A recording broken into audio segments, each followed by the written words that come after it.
सिरोंज बलार की बाउंड्री से लेकर कंपार्टमेंट 415, 416 रायपुरा तक फैला हरा भरा जंगल अब कागजों में फॉरेस्ट और जमीन पर अवैध कब्जे की नर्सरी बन चुका है।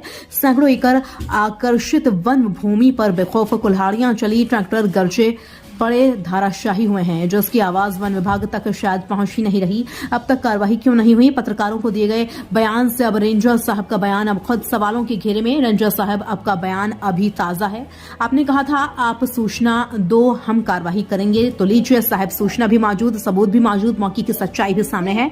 या फिर सूचना तभी मान्य होगी जब गांधी जी के छायाचित्र वाली सूचना आपको दी जाएगी। विभाग का मौन रहना तथा जंगल पर अतिक्रमण और कुल्हाड़ी का बदस्तूर जारी रहना मिली भगत की ओर इशारा करता है। फॉरेस्ट माफिया का संयोजित खेल, पहले जंगल काटो, फिर जमीन जोतो, फिर झोंपड़ी डालो, फिर कहा जाएगा यह तो पहले से आबाद थी। यही है जंगल हड़पने का आजमाया हुआ मॉडल और दुखद सच्चाई यह है कि बिना विभागीय मिलीभगत के यह खेल संभव नहीं। ग्रामीण बताते हैं कि कटाई महीनों से जारी है, लकड़ी बाहर गई, रास्ते बने, खेत तैयार हुए, लेकिन वन विभाग की फाइलों में सब कुछ स्थिति सामान्य बनी रही।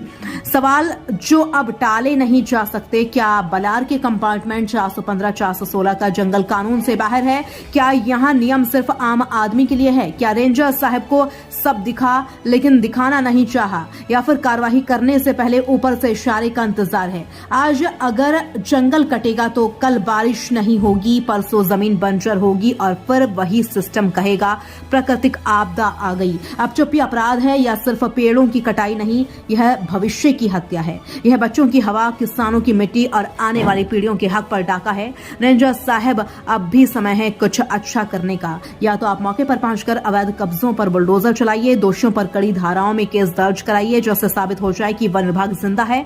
कब तक जिम्मेदार बहाने ढूंढते रहेंगे और फॉरेस्ट माफिया तिजोरियां भरते रहेंगे? यह चेतावनी नहीं, आखिरी सवाल है और सीख है कि अब कार्रवाई होगी या जंगल का अंतिम संस्कार। रफ्तार भारत के लिए सईद खान की रिपोर्ट।